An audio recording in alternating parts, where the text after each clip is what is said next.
Are you ever going to leave, Clara? Mark sneered, reclining on the sofa. You heard him, Isabel added, curling her lips into a cruel smile. This house is too small for 3 adults, too small. I replied evenly, and yet somehow, you both managed to fit your affair in it. They smirked in unison. You've got until tonight, Mark said, or we toss you out ourselves. I'll leave, I agreed, smirking back. But I promise you'll regret it. Earlier that day had started as any other. I jumped on a Zoom call, sending off designs to a client. I had just wrapped up the presentation and closed my laptop when I heard the garage door open. Mark was home early again. I sighed and went downstairs, my mind already swirling with the questions that had plagued me for weeks. What's up with you coming home in the middle of the day so often? I asked, opening the fridge to prepare lunch. Work's changed, Mark said curtly, not meeting my eyes. Taking on a new project with Isabel, it's demanding. I paused, gripping a butter knife more tightly than necessary. Isabel, huh? You two seem to get along well. Mark shrugged. She's ambitious, knows what she wants. I decided that today would be different. I'd find my proof. I waited until he left for another urgent meeting and went directly to his study. I rifled through his desk drawers, my fingers trembling, until I found what I was looking for.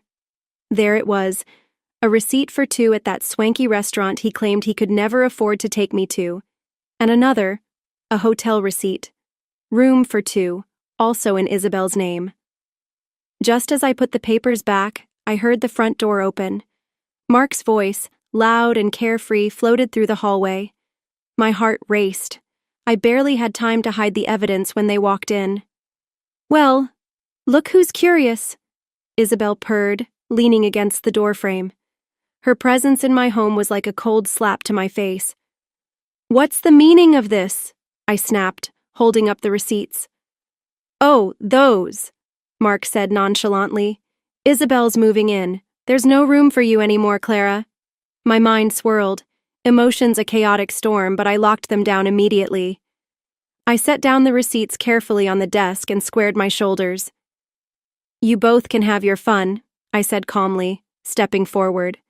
But let me assure you it's going to cost you. Like we care? Isabel laughed, linking arms with Mark. There's the door. I walked out without another word. The weight of the betrayal tried to anchor me down, but I wouldn't give them the satisfaction. Through sheer will, I made it up to the bedroom. I pulled out an old suitcase and began to pack. My phone buzzed. It was Sophia, my daughter, checking in from college. I stared at her message for a beat, tears threatening to spill.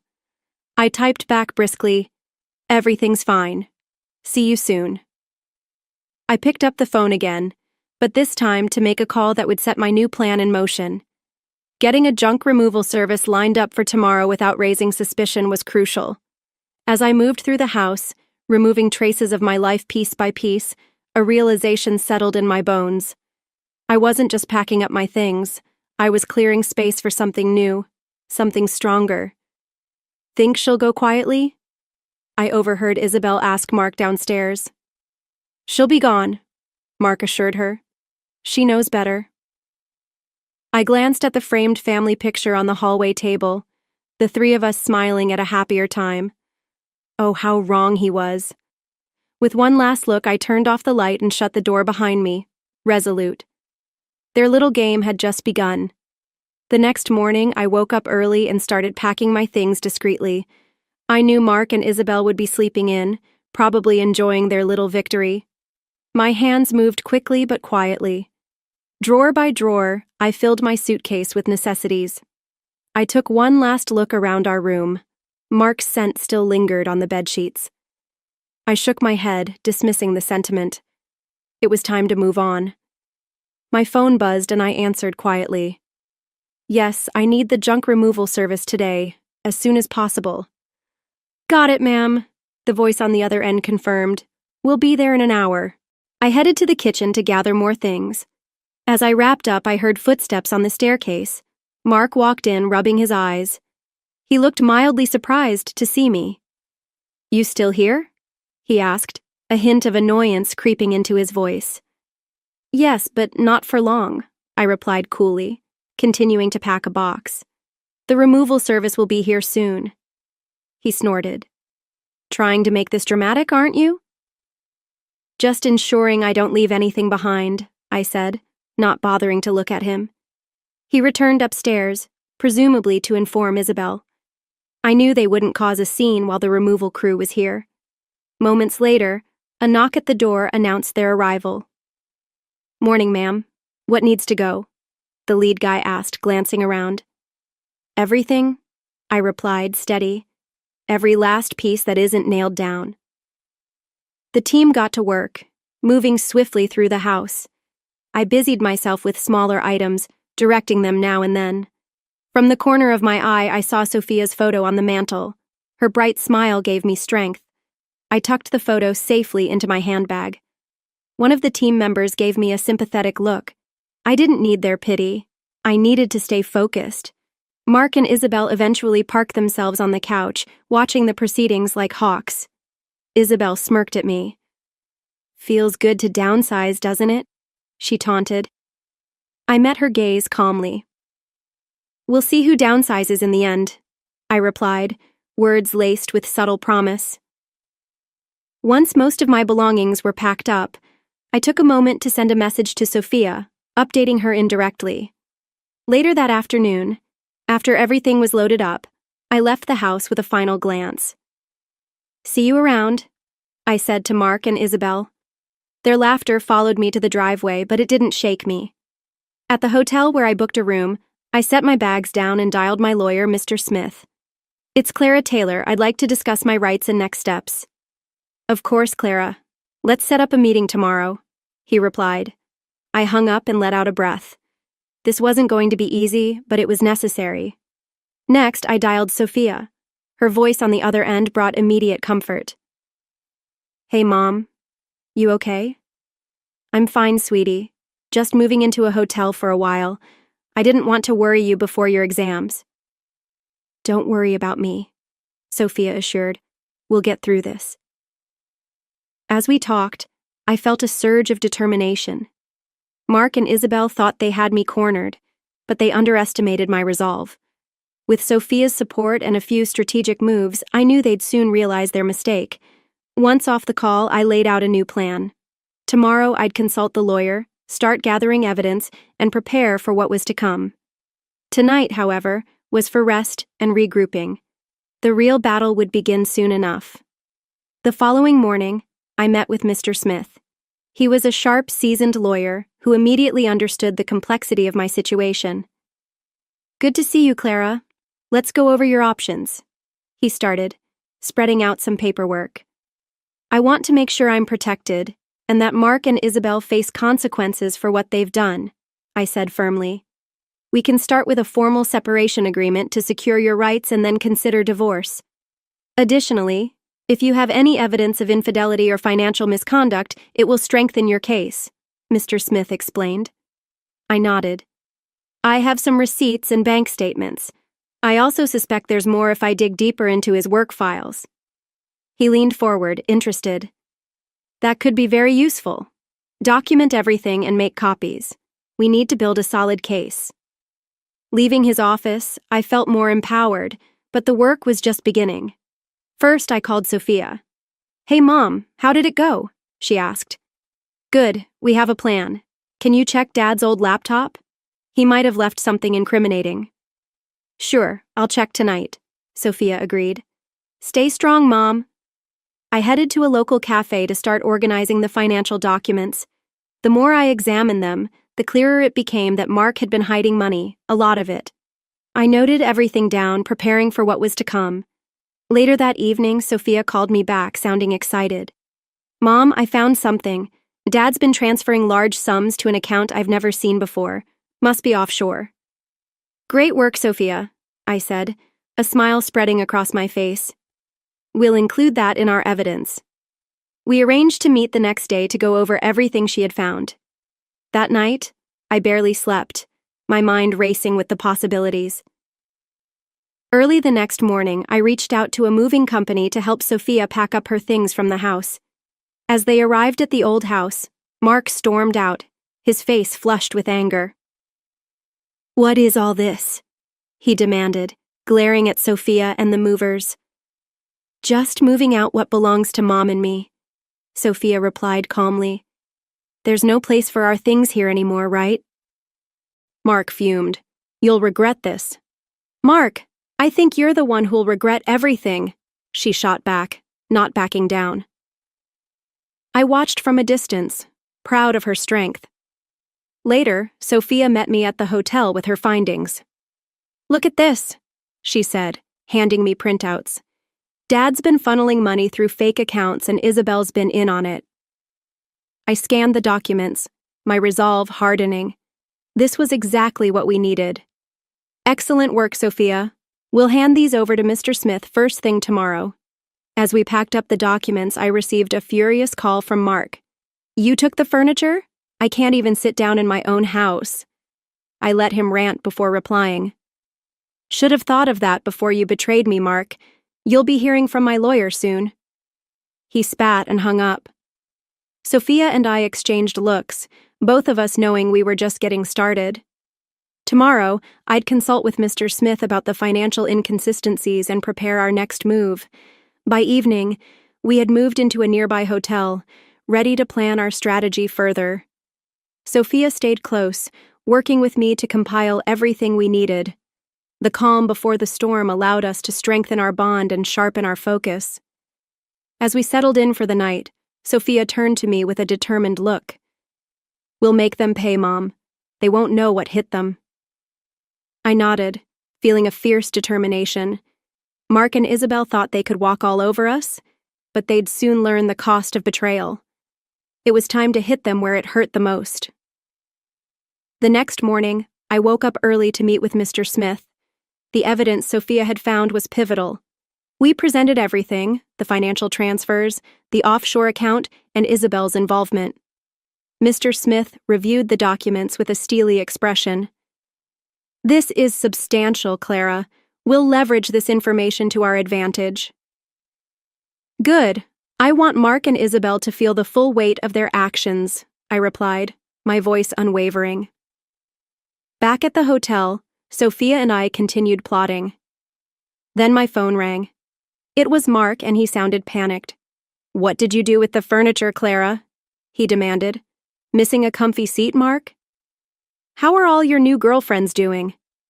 "I guess you know damn well we can't replace those things easily," he growled. "Maybe we can strike a deal," I said, leaning into the opportunity. "You wire $5,000 to my account, and I'll tell you where your precious chairs are." I'll think about it," he stammered before hanging up. "That got him rattled," Sophia noted with a grin. I nodded. "It's just the beginning. We'll hit them gradually." The following days were crucial. Mark, foolishly desperate to get his things back, transferred the money, and I redirected it to cover the moving expenses. With that part of the dealings in motion, I sought the next strategic strike.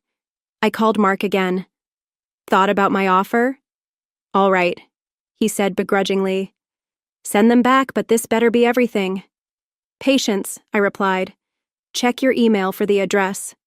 After hanging up, I went back to compiling the last of our evidence, double-checking all the details, ready to send it off. I made an anonymous email and attached the files for Mark's boss at work. "Mr. Jones will have a field day with this," I muttered, hitting send. Within hours, chaos erupted. Mark called back, voice frantic. "Clara, my boss wants to see me. What did you do?" "Oh, just ensured the right people got the right information," I replied coolly. "I made sure your reckless actions get the attention they deserve." "You're playing with fire," he shouted. "No, Mark, I'm controlling the blaze you started," I countered before ending the call. By the next morning, Mr. Jones contacted me. He wanted to discuss the evidence and potential repercussions. I agreed to meet him at his office with Mr. Smith. As we entered the office, Mr. Jones greeted us solemnly. "Mrs. Taylor, thank you for coming. I'm disturbed by what I've reviewed." I felt it was necessary for you to know what's been happening, I affirmed. Mr. Smith laid out the details. Mark and Isabel manipulated company finance and violated numerous policies. We trust you understand the gravity. Mr. Jones nodded. We'll conduct our investigation, but this looks serious. There will be severe consequences for both parties. Leaving the office, I felt a surge of satisfaction. We were closer to delivering justice. Sophia hugged me, sharing the triumph. What's our next step? She asked, eyes bright with anticipation.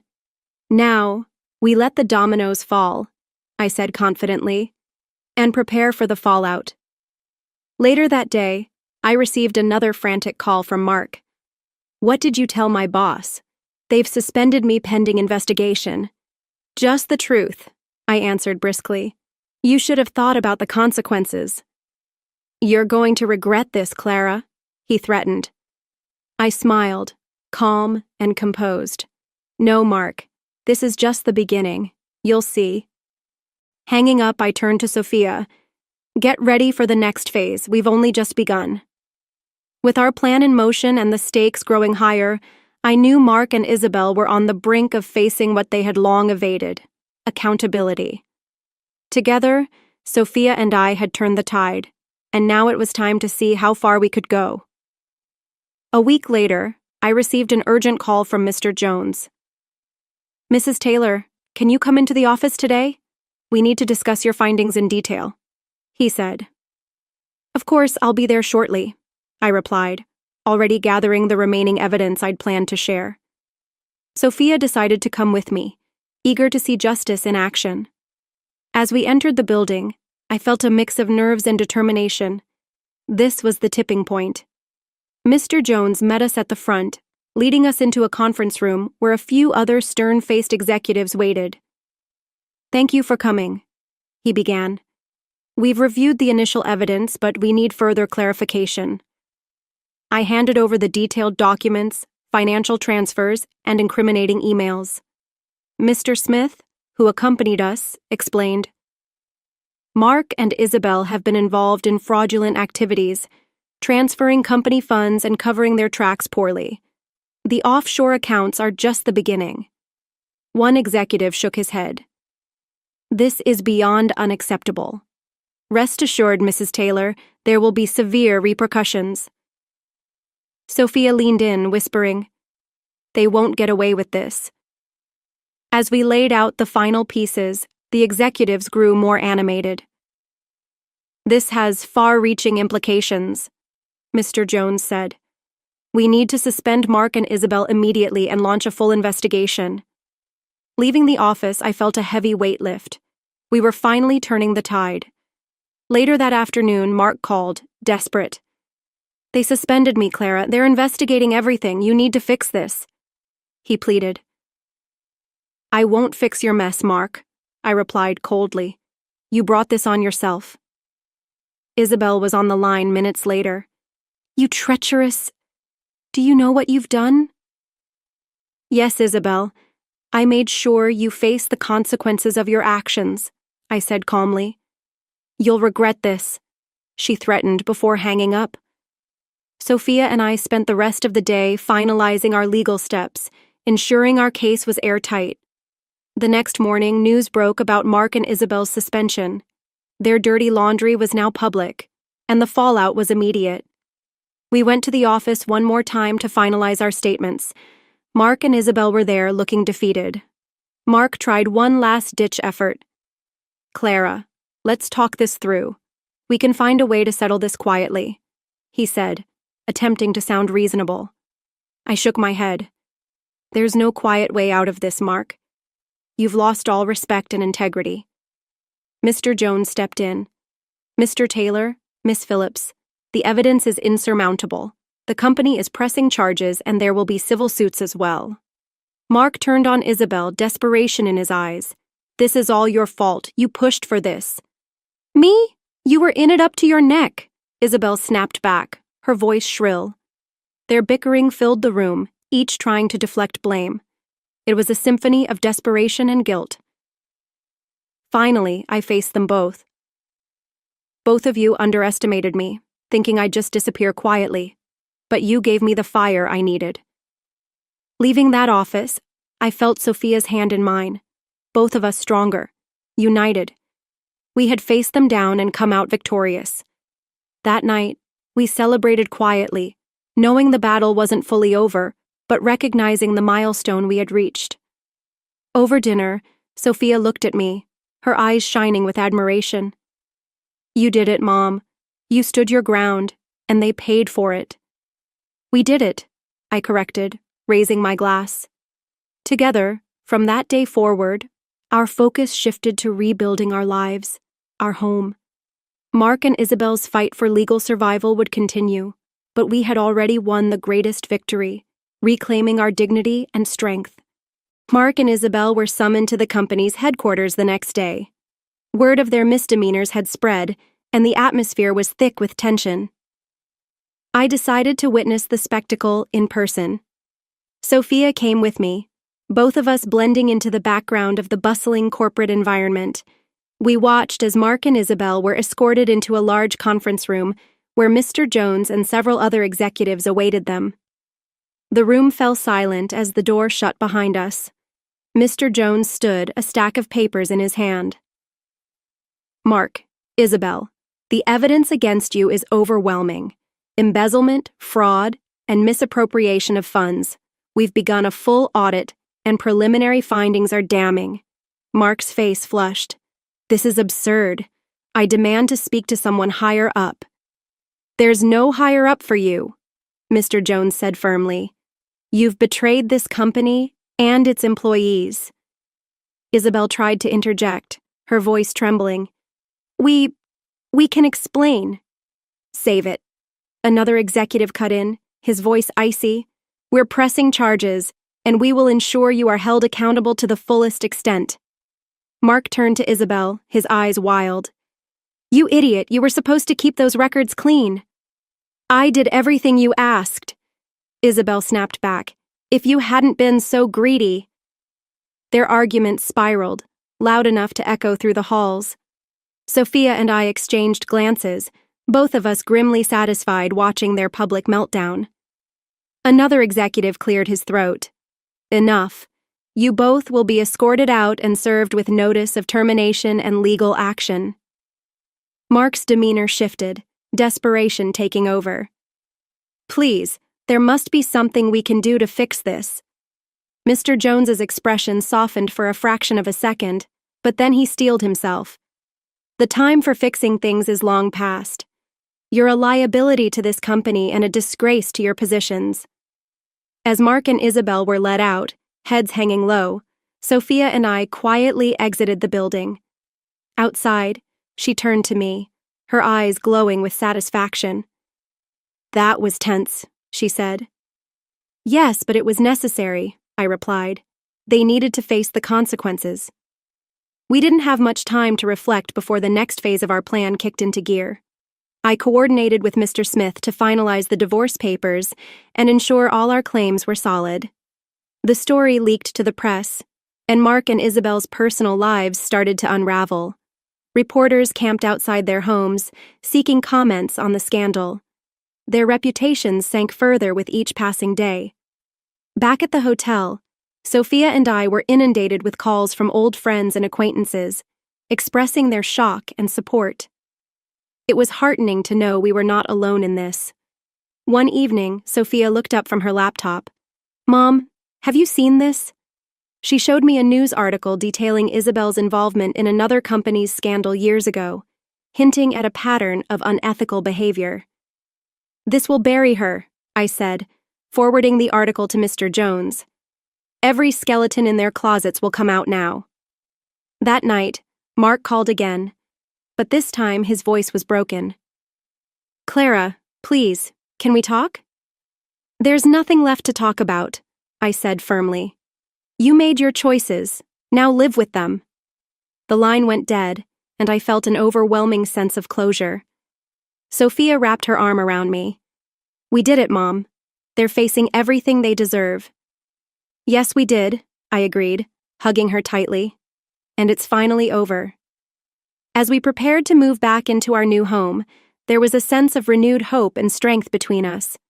Mark and Isabel would continue to unravel in the public eye, but Sophia and I were moving forward, stronger and undeniably triumphant.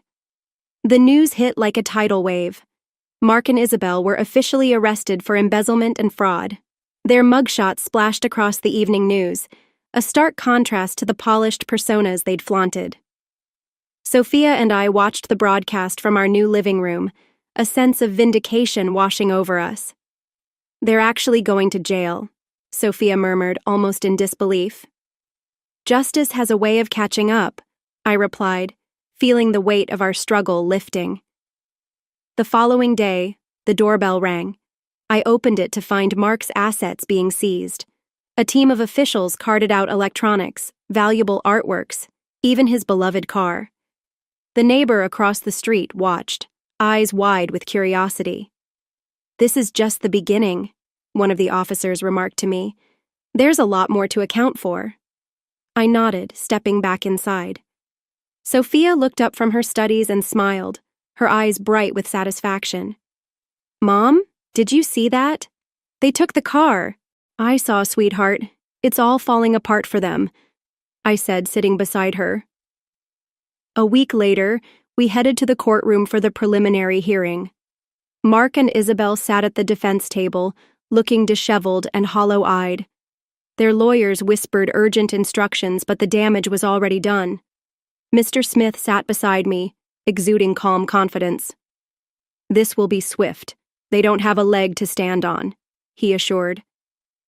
The judge read out the charges, detailing every egregious crime. As the list grew longer, Mark fidgeted, shooting desperate glances at Isabel. Sophia squeezed my hand, offering silent support. The prosecutor presented our evidence, each piece more damning than the last. When they showed the financial transfers to the offshore account, the courtroom buzzed with disbelief. Mark finally broke. "It was all Isabel's idea," he shouted, pointing a trembling finger. "She orchestrated everything." "Liar, you told me to do it," Isabel shrieked back, her face contorted with rage. The judge banged his gavel. "Order in the court," he commanded, turning to address both. "Your actions have consequences. Prepare for the full force of the law." Leaving the courthouse, Sophia and I felt an incredible sense of liberation. This was the turning point, their reality of facing the repercussions of their heinous actions. In the ensuing weeks, Mark and Isabel were convicted, their sentences making headlines. The once powerful duo was now the cautionary tale of our community.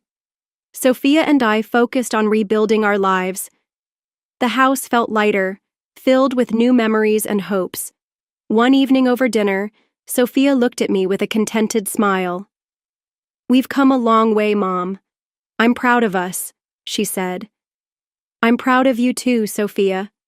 You've been my rock through all this," I replied, my heart swelling with gratitude. As our lives began to stabilize, I received a surprising message from Olivia, an old college friend who had heard about my ordeal. She invited me for coffee. It had been years since I'd seen her, and the idea of reconnecting felt like a new beginning. The cafe meeting was delightful. We laughed, reminisced, and for the first time in a long while, I felt the joy of genuine friendship without the shadow of betrayal over us. Returning home, Sophia greeted me warmly. "How was it?" "Wonderful," I said, hugging her. "We're finally moving forward." Mark and Isabel's trials were nearing their end, and the severe sentences they received cemented their fates as examples of consequences catching up with reckless actions. Watching the news report, Sophia whispered, "They got what they deserved." "Yes, they did. And we got our peace back," I affirmed, without regret. As we looked ahead, our bond stronger than ever, a sense of complete closure enveloped us. The storm had passed, leaving us clear skies and the promise of brighter days. With Mark and Isabel behind bars, life took on a new rhythm. Sophia and I settled comfortably into our new home. Mornings were no longer filled with dread, but with the promise of new beginnings. I found solace in my work as a graphic designer, delving into projects with renewed enthusiasm. One sunny morning, as I sipped coffee on the porch, Sophia joined me with her laptop. "Mom, I've been thinking, how about we start a small business together? We could combine our skills, your design expertise, and my marketing knowledge." I looked at her, surprised but excited. "That's a great idea, Sophia. We could create something meaningful, something ours." She beamed. "Let's brainstorm tonight. I have so many ideas." That evening turned into a planning session filled with laughter and creativity. We mapped out our venture, imagining a future untainted by past betrayals. The name we chose, Resilient Designs, felt appropriate, encapsulating our journey and newfound strength. Days turned to weeks, and our vision slowly materialized. We launched our business, received our first clients, and felt a growing sense of accomplishment. Every new project was a step forward, a testament to our resilience. One evening, a familiar name flashed on my phone. Picking it up, I heard an all-too-familiar panicked voice. "Clara," Isabel sobbed. "Please, you have to help me." "What do you think you're doing calling me?" I replied, anger bubbling. "Please, I'm scared. Mark's manipulating everyone, turning everyone against me," she cried. I took a deep breath, reminding myself how deep her betrayals ran. "You made your choices, Isabel. Now live with the consequences." She begged and pleaded, but my resolve remained firm. Ending the call, I felt a weight lift. Sophia walked in, sensing the tension. "Who was that?" she asked. "Isabel," I said simply, and I let her know she's on her own. She needs to face the reality she created. Sophia nodded, hugging me. "Good, she deserves it." Our business continued to grow, each success a reminder of how far we had come. We balanced work and life, cherishing the moments we spent together. One afternoon, in between client meetings, Sophia brought up a topic I hadn't considered in years. "Mom, have you thought about dating again?" she asked gently. I laughed. "Not really. It's been a long time, but who knows, maybe someday." Sophia smiled. "You deserve happiness, Mom. Don't close off the possibility." Her words stayed with me. A few weeks later, I decided to take a small step forward. I reconnected with Olivia, the old college friend I had coffee with, and found joy in our newfound friendship. Slowly, the idea of dating began to feel less daunting. One evening, Sophia set up an online profile for me, giggling as she chose pictures. "Trust me, Mom, you're going to have a great time." Reluctantly, I agreed. Soon, messages trickled in, and I found myself laughing at silly conversations with strangers who might become friends or more. As my life expanded, so did Resilient Designs. We hired a small team, moved into a cozy little office, and watched our dreams flourish. Our clients appreciated our work, often commenting on the passion and love we brought to each project. One day, as Sophia and I closed up the office, she turned to me, her eyes filled with pride. "Mom, we did it. We really turned everything around." "Yes, we did," I said, embracing her, "and the best part is, we did it together." Walking home, we felt a deep sense of contentment. The shadows of the past had faded, replaced by the light of our new beginnings. Mark and Isabel's trials concluded with devastating sentences for both, their names forever tarnished. We had not only reclaimed our lives but redefined them. Each step forward was a testament to our strength, proving that even amid life's worst storms we could emerge stronger, wiser, and ready to embrace whatever came next.